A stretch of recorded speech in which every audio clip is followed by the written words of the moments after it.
ನಮಸ್ಕಾರ ಗೆಳೆಯರೆ, ಇವತ್ತಿನ ಈ ವಿಡಿಯೋದಲ್ಲಿ ಮಲೆನಾಡ ಮಡಿಲಲ್ಲಿರುವ ಒಂದು ಅದ್ಭುತ ಲೋಕಕ್ಕೆ ಹೋಗಿ ಬರೋಣ. ಸುತ್ತಮುತ್ತಲು ದಟ್ಟ ಕಾಡು, ಹಕ್ಕಿಗಳ ಚಿಲಿಪಿಲೆ, ಇದ್ರ ಮಧ್ಯ ಹಾಲ್ ನೊರೆಯಂತೆ ಬೀಳುವ ಜಲಪಾತ. ಹಾಗಾದ್ರೆ ಅದು ಯಾವ್ದು, ಅದು ಎಲ್ಲಿದೆ, ಅದು ಹೇಗಿದೆ, ಅದ್ರ ವಿಶೇಷತೆಗಳೇನು, ಅದ್ ಯಾವ ತರ ಇದೆ, ಅದ್ರ ಬಗ್ಗೆ ಸಂಪೂರ್ಣವಾಗಿ ಏನೇನ್ ಮಾಹಿತಿ ಇದೆ ಎಲ್ಲವೂ ಇವತ್ತಿನ ಈ ವಿಡಿಯೋದಲ್ಲಿ ತಿಳ್ಕೊಳ್ಳೋಣ. ಬನ್ನಿ ಅಬ್ಬಾ ಪಾಲು. ಓಕೆ ಬನ್ನಿ, ಅದ್ಯಾವುದು ತಿಳ್ಕೊಳ್ಳೋಣ.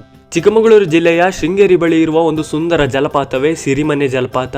ಇವತ್ತಿನ ಈ ವಿಡಿಯೋದಲ್ಲಿ ಈ ಜಲಪಾತದ ಸೌಂದರ್ಯದ ಜೊತೆಗೆ ಅಲ್ಲಿಗೆ ಹೋಗೋದು ಹೇಗೆ ಹಾಗೂ ಅಲ್ಲಿನ ಬಗ್ಗೆ ನೀವು ತಿಳಿದುಕೊಳ್ಳಬೇಕಾದ ಕೆಲವು ಪ್ರಮುಖ ಮಾಹಿತಿನ ನೀಡಲಾಗಿದೆ. ಹಾಗಾಗಿ ವಿಡಿಯೋನ ಕೊನೆವರೆಗೆ ನೋಡಿ, ಎಲ್ಲೂ ಸ್ಕಿಪ್ ಮಾಡಕ್ ಹೋಗ್ಬೇಡಿ. ಶೃಂಗೇರಿಯಿಂದ ಕೇವಲ 14ರಿಂದ 15 ಕಿಲೋಮೀಟರ್ ದೂರದಲ್ಲಿ ನಿಮ್ಗೆ ಈ ಸಿರಿಮನೆ ಜಲಪಾತ ಕಾಣಲು ಸಿಗುತ್ತದೆ. ಇಲ್ಲಿಗೆ ಹೋಗುವ ದಾರಿ ಒಂದು ಅದ್ಭುತ ಅನುಭವ ಅಂದ್ರೂ ತಪ್ಪಾಗಲ್ಲ. ಯಾಕಂದ್ರೆ ಸುತ್ತಮುತ್ತಲು ಅಡಿಕೆ ತೋಟ, ದಟ್ಟವಾದ ಕಾಡು, ಹಚ್ಚ ಹಸಿರು ವಾತಾವರಣ, ಇವುಗಳ ಸೌಂದರ್ಯವನ್ನೆಲ್ಲ ನೀವು ಸವಿತಾ ಹೋಗಬಹುದು. ಈ ಜಲಪಾತ ಇರೋದು ಕಿಗ್ಗ ಎಂಬ ಒಂದು ಪುಟ್ಟ ಗ್ರಾಮದ ಹತ್ತಿರ. ಕಿಗ್ಗ ಅಂದ ತಕ್ಷಣ ನಮ್ಗೆಲ್ಲರಿಗೂ ನೆನಪಿಗೆ ಬರೋದು ಮಳೆ ದೇವರು ಅಥವಾ ಪುರಾಣ ಪ್ರಸಿದ್ಧವಾದ ಶ್ರೀ ಋಷ್ಯಶೃಂಗ ದೇವಸ್ಥಾನ. ನೀವು ಈ ಜಲಪಾತಕ್ಕೆ ಹೋಗೋ ದಾರಿ ಮಧ್ಯದಲ್ಲೇ ನಿಮ್ಗೆ ಈ ಶ್ರೀ ಋಷ್ಯಶೃಂಗ ದೇವಸ್ಥಾನ ಕೂಡ ಕಾಣಲು ಸಿಗುತ್ತೆ. ಈ ಜಲಪಾತದ ವಿಶೇಷತೆ ಏನಂದ್ರೆ ಈ ಜಲಪಾತ ಸುಮಾರು 40 ಅಡಿಗಳಷ್ಟು ಎತ್ತರದಿಂದ ದುಮ್ಮಿಕ್ಕುತ್ತೆ ಹಾಗೂ ಪ್ರಕೃತಿ ಮಡಿಲಲ್ಲಿ ಆವೃತವಾಗಿರುವ ಈ ಜಲಪಾತ ನೋಡೋದಕ್ಕೆ ಎಷ್ಟು ಸುಂದರವೋ ಅಷ್ಟೇ ಸುರಕ್ಷಿತ ಅಂದ್ರೂ ತಪ್ಪಾಗಲ್ಲ. ಜಲಪಾತ ಏನೋ ಸುರಕ್ಷಿತ, ಆದ್ರೆ ಇಲ್ಲಿಗೆ ಹೋಗುವಂತ ಮನುಷ್ಯರ ಬುದ್ಧಿ ಕೆಟ್ರೆ ಅದು ಎಂತ ಒಳ್ಳೆ ಪ್ಲೇಸ್ ಆಗಿರ್ಲಿ, ಎಷ್ಟೇ ಸುರಕ್ಷಿತವಾಗಿರ್ಲಿ, ಅದನ್ನ ಅಸುರಕ್ಷಿತ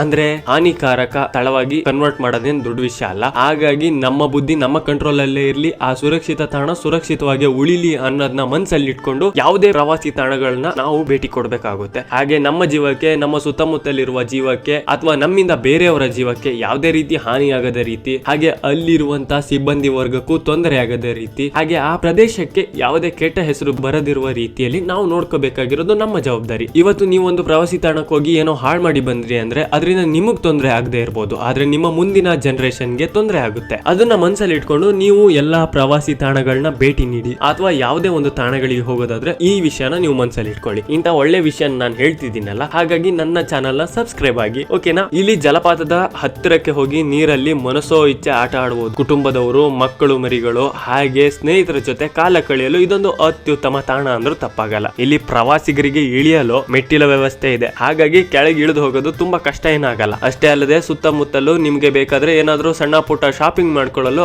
ಅಂಗಡಿ ಮುಂಗಟ್ಟುಗಳು ಕೂಡ ಕಾಣಲು ಸಿಗ್ತವೆ. ಅದಕ್ಕೆ ಸರಿ ಅನ್ನುವಂತೆ ನಿಮ್ಗೆ ಈ ಜಲಪಾತದ ಸಮೀಪದಲ್ಲೇ ಒಂದು ಸ್ವಲ್ಪ ದೂರದಲ್ಲೇ ನಿಮ್ಮ ವಾಹನಗಳನ್ನು ನಿಲ್ಲಿಸಲು ಕೂಡ ಸೌಕರ್ಯ ಇದೆ. ವಾಹನ ನಿಲ್ಗಡೆಯ ಸೌಕರ್ಯ ಕೂಡ ಕಲ್ಪಿಸಿಕೊಡಲಾಗಿದೆ. ಅಷ್ಟೇ ಅಲ್ಲದೆ ಇಲ್ಲಿಗೆ ಹೋಗುವ ದಾರಿ ಕೂಡ ಮೊದಲೇ ಹೇಳಿದಂತೆ ಸ್ವಚ್ಛವಾಗಿ ಸುಂದರವಾಗಿ ಇದೆ. ಆದ್ರೆ ದಾರಿ ಮಧ್ಯದಲ್ಲಿ ನಿಮ್ಗೆ ತೀಕ್ಷ್ಣವಾದ ತಿರುವುಗಳು ಹಾಗೆ ಆಗಾಗ ಕಾಡಿನ ಪ್ರಾಣಿಗಳು ಓಡಾಡುವುದು ಕಣ್ಣಿಗೆ ಕಾಣಸಿಗುತ್ತದೆ. ಹಾಗಾಗಿ ಈ ದಾರಿಯಲ್ಲಿ ಡ್ರೈವಿಂಗ್ ಮಾಡುವಾಗ ಸ್ವಲ್ಪ ನಿಮ್ಮ ಸುರಕ್ಷತೆ ಜೊತೆಗೆ ನಿಮ್ಮ ಎದುರು ಬರುವಂತವರದು ಅಥವಾ ನಿಮ್ಮ ಎದುರುಗಡೆ ಕಾಣುವಂತಹ ಪ್ರಾಣಿಗಳ ಸುರಕ್ಷತೆಯನ್ನು ಗಮನಿಸಿ ಹಾಗೂ ಬೇರೆಯವರಿಗೆ ತೊಂದರೆ ಆಗದಂತೆ ಡ್ರೈವಿಂಗ್ ಮಾಡ್ಕೊಂಡು ಹೋಗೋದು ಉತ್ತಮ ಅಂತ ಹೇಳಲು ಇಷ್ಟಪಡ್ತೀನಿ. ಅದರ ಜೊತೆಗೆ ಈ ಜಲಪಾತಕ್ಕೆ ಹೋಗಲು ನಿಮ್ಮ ಬಳಿ ನಿಮ್ಮದೇ ವಾಹನ ಅಥವಾ ನಿಮ್ಮದೇ ಖಾಸಗಿ ವಾಹನ ಅಥವಾ ನೀವು ಯಾವ್ದಾದ್ರು ಬಾಡಿಗೆ ವಾಹನ ತಂದಿದ್ರೆ ಒಳ್ಳೆಯದು. ಈ ಜಲಪಾತಕ್ಕೆ ಹೋಗಲು ನಿಮ್ಗೆ ಬಾಡಿಗೆ ವಾಹನಗಳು ಸಮೀಪದಲ್ಲೇ ಸಿಗ್ತವೆ. ನಿಮ್ಗೆ ನೀವು ಬೇಕಾದಷ್ಟು, ನೀವು ಇಚ್ಛಿಸುವಷ್ಟು ಎಂಜಾಯ್ ಮಾಡ್ಬೇಕಂದ್ರೆ ನೀವು ನಿಮ್ಮ ಸ್ವಂತ ವಾಹನದಲ್ಲಿ ಬಂದ್ರೆ ಅತ್ಯುತ್ತಮ. ಇದೊಂದೇ ಪ್ರವಾಸಿ ತಾಣಕ್ಕಂತಲ್ಲ, ಯಾವುದೇ ಪ್ರವಾಸಿ ತಾಣಕ್ಕೂ ನಿಮ್ಮ ಸ್ವಂತ ವಾಹನಗಳಿದ್ರೆ ಅಥವಾ ನೀವೇ ಯಾವ್ದಾದ್ರು ಒಂದು ವಾಹನನ ಬಾಡಿಗೆಗೆ ತಗೊಂಡ್ ಬಂದಿದ್ರೆ ಅದು ನಿಮ್ಮ ಸಂತೋಷಕ್ಕೂ ಅಡ್ಡಿ ಬರಲ್ಲ, ನಿಮ್ಮ ಸಮಯಕ್ಕೂ ಅಡ್ಡಿ ಬರಲ್ಲ. ಆದ್ರೆ ತಲೆ ಕೆಡಿಸ್ಕೋಬೇಡಿ, ನಿಮ್ಮ ಹತ್ರ ಸ್ವಂತ ವಾಹನ ಅಥವಾ ನೀವು ಯಾವ್ದು ಬಾಡಿಗೆ ವಾಹನ ತಂದಿಲ್ಲ ಅಂದ್ರೆ ನಿಮ್ಗೆ ಈ ಊರಲ್ಲೇ ಕೂಡ ಬಾಡಿಗೆ ವಾಹನಗಳು ಸಿಗ್ತವೆ. ಹಾಗೂ ಸುತ್ತಮುತ್ತಲಿನ ಊರಿನ ಜನರು ಹಾಗೂ ಸುತ್ತಮುತ್ತಲಿನ ವ್ಯಾಪಾರಸ್ಥರು, ಸುತ್ತಮುತ್ತಲಿನ ವಾಹನ ಬಾಡಿಗೆಗೆ ನೀಡುವಂತವರು ಅಥವಾ ವಾಹನ ಚಾಲಕರು ತುಂಬಾ ಸ್ನೇಹಮಯಿ ಜೀವಿಗಳು. ಹಾಗಾಗಿ ನೀವು ಅವರ ವಾಹನನ ಬಾಡಿಗೆಗೆ ತಗೊಂಡ್ರೆ ನೀವು ಸುರಕ್ಷಿತವಾಗಿ ಹೋಗಬಹುದು. ಇನ್ನು ಈ ಜಲಪಾತದ ಬಗ್ಗೆ ಪ್ರಮುಖ ಮಾಹಿತಿಗೆ ಬರೋದಂತಾದ್ರೆ ಸಿರಿಮನೆ ಜಲಪಾತಕ್ಕೆ ಭೇಟಿ ನೀಡಲು ನೀವು ಪ್ರತಿದಿನ ಬೆಳಿಗ್ಗೆ 9ರಿಂದ ಸಂಜೆ 6ರವರೆಗೆ ಅವಕಾಶ ಇದೆ. ಹಾಗೆ ಇಲ್ಲಿನ ಸದ್ಯದ ಪ್ರವೇಶ ಶುಲ್ಕದ ಬಗ್ಗೆ ಹೇಳೋದಂತಾದ್ರೆ ವಯಸ್ಕರಿಗೆ 50 ರೂಪಾಯಿ, ಮಕ್ಕಳಿಗೆ 20 ರೂಪಾಯಿ ಇರುತ್ತದೆ. ಇಲ್ಲಿ ಒಂದು ಮುಖ್ಯ ವಿಷಯ ಏನಂದ್ರೆ ಇಲ್ಲಿ ಕೇವಲ ನಗದು ಅಂದ್ರೆ ಕೈಯಲ್ಲಿರೋ ದುಡ್ಡು ಮಾತ್ರ ಸ್ವೀಕರಿಸಲಾಗುತ್ತದೆ. ಅಂದ್ರೆ ಕೈಯಲ್ಲಿರೋ ದುಡ್ಡು ಅಂದ್ರೆ ತಪ್ಪು ತಿಳ್ಕೊಬೇಡಿ. ಇಲ್ಲಿ ನಾನು ಹೇಳಕ್ ಹೊರಟಿರೋದೇನಂದ್ರೆ ಡಿಜಿಟಲ್ ಮನಿ ಅಂದ್ರೆ ನಿಮ್ಮ ಫೋನ್ ಪೇ, ಗೂಗಲ್ ಪೇ ಅಲ್ಲಿರುವಂತ ಮನಿಗಳು ಅಥವಾ ಹಣಗಳು ಇಲ್ಲಿ ಸ್ವೀಕರಿಸಲಾಗಲ್ಲ. ಯಾಕಂದ್ರೆ ಇದು ಕಾಡಿನ ಮಧ್ಯದಲ್ಲಿ ಇರೋದ್ರಿಂದ ನೆಟ್ವರ್ಕ್ ಸಿಗೋದಿಲ್ಲ. ಹಾಗಾಗಿ ಇಲ್ಲಿ ಫೋನ್ ಪೇ, ಗೂಗಲ್ ಪೇ, ಇನ್ ಯಾವ್ದಾದ್ರು ಪೇ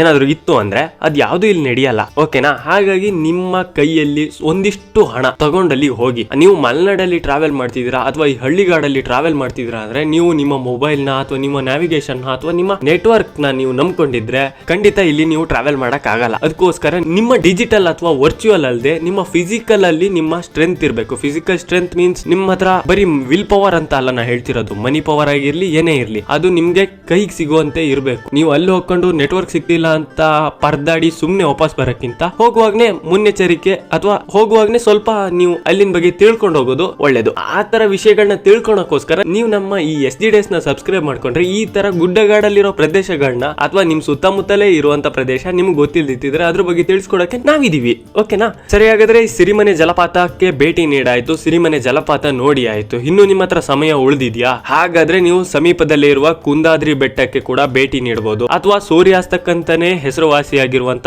ಆಗುಂಬೆಗೆ ಕೂಡ ಹೋಗ್ಬೋದು. ಜೊತೆಗೆ ನೀವು ಶೃಂಗೇರಿಯ ಶ್ರೀ ಶಾರದಾ ಪೀಠ ಹಾಗೂ ಸುತ್ತಮುತ್ತಲು ಹರಿಹರಪುರ, ಕೊಪ್ಪ, ತೀರ್ಥಹಳ್ಳಿ ಇನ್ನು ಮುಂತಾದ ಊರುಗಳು ಕೂಡ ಹತ್ರದಲ್ಲೇ ಇದಾವೆ, ಅವುಗಳಿಗೆ ಕೂಡ ಭೇಟಿ ನೀಡಬಹುದು. ಹಾಗೆ ಇವೆಲ್ಲವಕ್ಕೂ ಹೋಗಕ್ಕೆ ನಿಮಗೆ ಶೃಂಗೇರಿಯಿಂದ ಸುಲಭ ಮಾರ್ಗಗಳು ನಿಮಗೆ ಸಿಗ್ತವೆ. ಈ ಸಿರಿಮನೆ ಜಲಪಾತಕ್ಕೆ ನೀವು ಬಂದು ನೀವು ಇಲ್ಲಿ ಆಟ ಆಡಿ ಕಾಲ ಕಳೆದು ತುಂಬಾ ಹೊತ್ತಾಯ್ತು, ಕತ್ಲೆ ಆಯ್ತು, ಇಲ್ಲಿಂದ ಮನೆಗೆ ಹೋಗೋದು ಹೇಗೆ, ಆತರ ಏನಾದ್ರು ಅಥವಾ ನಿಮ್ಮ ಪ್ರದೇಶಕ್ಕೆ ನೀವು ತಲುಪಕ್ಕಾಗಲ್ಲ, ಇಲ್ಲೇ ಉಳಿಬೇಕಾಗುತ್ತೆ ಅನ್ಸಿದ್ರೆ ಶೃಂಗೇರಿ, ಕೊಪ್ಪ, ಹರಿಹರಪುರ ಮುಂತಾದ ಊರುಗಳು ಸುತ್ತಮುತ್ತಲೇ ಹತ್ತಿರದಲ್ಲಿ ಇರೋದ್ರಿಂದ ಒಂದು 15, 25, 30 ಕಿಲೋಮೀಟರ್ ಒಳಗೆ ನಿಮ್ಗೆ ಹೋಮ್ ಸ್ಟೇಗಳು, ರೆಸಾರ್ಟ್ಗಳು, ಹೋಟೆಲ್ಗಳು ಲಭ್ಯ ಇದಾವೆ. ಊಟ ಉಪಹಾರಕ್ಕೆ ಹಾಗೆ ಉಳಿದುಕೊಳ್ಳಲು ವ್ಯವಸ್ಥೆ ಕೂಡ ಇಲ್ಲಿ ಅತ್ಯುತ್ತಮವಾಗಿದೆ. ಹಚ್ಚ ಹಸಿರ ನಡುವೆ ಮನಸ್ಸಿಗೆ ಶಾಂತಿ ಬೇಕಂದ್ರೆ ನೀವು ಒಮ್ಮೆ ಸಿರಿಮನೆ ಜಲಪಾತಕ್ಕೆ ಭೇಟಿ ನೀಡಿ.